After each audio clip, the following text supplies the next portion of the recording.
Considering becoming a consultant? My name is Lachman-Doucet, and I spent the first 15 years of my career as an employee and the last 13 years as an independent consultant. And I can tell you it's the right choice for me, but it may not be the right choice for you. So as part of this video, I'm going to review things for you to think about to determine whether or not becoming a consultant is really the right thing for you.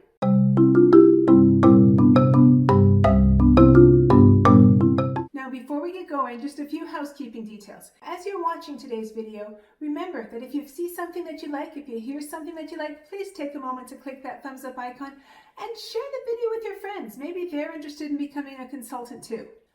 I also need to mention that this video is based upon my personal experiences in the labor market of Ottawa, Canada, between the years 1992 and 2020.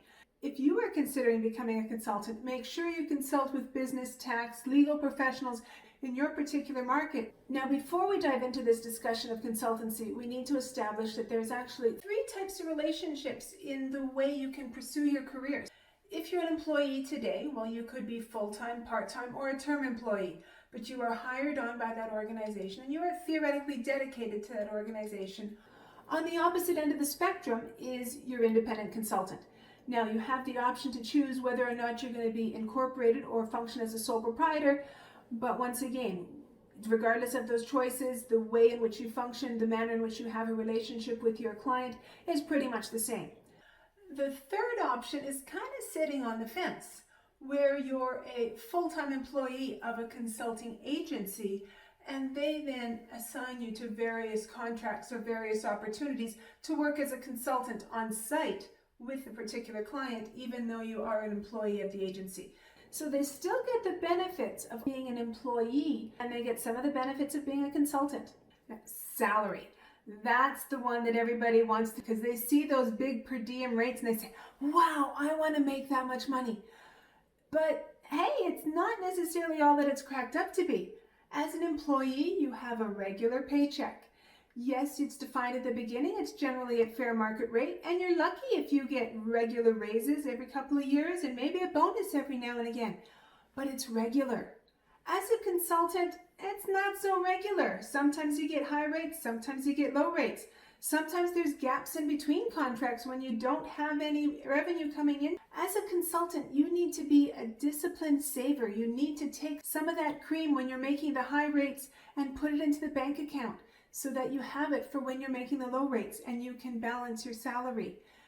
Also recognize that there's not necessarily a bonus, and any time that you take off because you're sick or you're taking care of a sick family member, well, you can't bill your per diem rate then either. So yeah, you get high rates, but you need to make it last. The second thing to think about is, as an employee, you get benefits. You get the medical benefit, the dental benefit. Maybe you have the option to participate in a stock purchase plan. As a consultant, well, you're on your own there. So hopefully you have a spouse that maybe you can be a member of their benefit plan or sign up for an independent benefit plan. The next thing to think about is job security.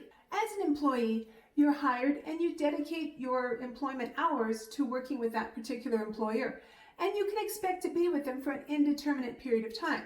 Now, there is occasional layoffs, and if that does happen, hey, you're lucky enough that you're going to have a severance package that's going to take care of you for a few weeks. As a consultant, you never really know how long a job is going to last. You might be hired to work a few months, and the contract gets extended, and hey, lucky you're there for a few years. Other times you expect to be on a contract for a few years, and hey, the market situation changes, and you're let go with no notice. And guess what? There's no severance package. So hopefully you've got that nest egg waiting for you in the bank account because you might need it for a few weeks or a few months until you find your next contract. The next thing to think about is the hours worked. As an employee, the organization sort of sets core hours of work and they set how many hours of work they expect a week, 37 and a half, 40 hours, etc. And you're expected to put in that period of time. Of course, if you get sick, hey, you're covered for that. When you take vacation, you're covered for that. As a consultant, it's up to you to define, well, am I going to work 7 hours today, 9 hours today? You usually billed on an hourly rate or perhaps on an average per diem rate, But you don't get any overtime pay as a consultant. And if you are on a particularly busy project, you have to ask permission to get paid for that overtime. The other thing to consider are flexible hours. As an employee, your ability to work flexible hours is dependent upon corporate culture. As a consultant, hey, you're your own boss. You set the hours that you want to work. Do you want to be a morning person, an afternoon person? Do you want to take the day off to spend some time with your kid at the summer camp? It's really up to you when you work.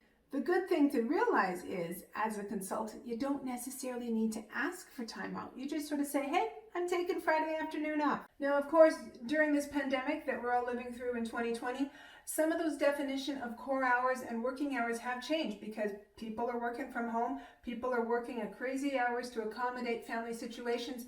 So the concept of flex time has kind of become a little bit universal for whether you're an employee or a consultant. People are just trying to plug in their hours wherever they can. Now, when it comes to vacation, as an employee, you need to ask permission to take a vacation. And the manager is going to make sure that your vacation doesn't overlap with too many other people in the team because they have work they need to get done too. But while you're sitting on the beach enjoying some fun time, you're still getting your weekly paycheck. As a consultant, you might still be getting the weekly paycheck, but the point is you're not earning any revenue. You're not billing your per diem rate. Perhaps one of the biggest reasons that I enjoy being a consultant is that I am really in charge of my own destiny. I get to choose which projects, which technologies, which organizations I work for. When you're an employee, you don't quite have that option. Likewise, with task assignment, when the manager asks you to get involved and do these particular things, as an employee, you kind of do what they ask, as long as it's ethical. As a consultant, yeah, I'm still encouraged to do those tasks that the supervisor asks me, but I could also take a look at the statement of work and say, it doesn't say that that's my area of responsibility. Closely related is task variation. As an employee in the organization, tasks are going to be a little bit repetitive. You're going to be doing project 1, and then project 2, and then project 3. And they're probably similar technology, similar people, similar place, similar problems. As a consultant, every project I do is different. Every organization is different. Every culture is different. It's always something that I'm learning, regardless of whether it's technology or people or structure. So if you're the kind of person that always likes to be doing something different, then perhaps consulting is something you should consider.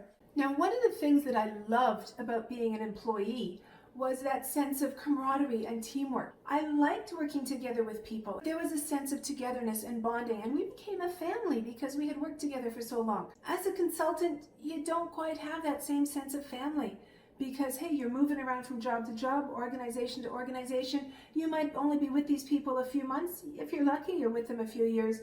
But you'd never really get that sense of belonging. There is a little bit of a legal separation. You can't be involved in all the team meetings because, hey, you're a consultant and there needs to be a separation.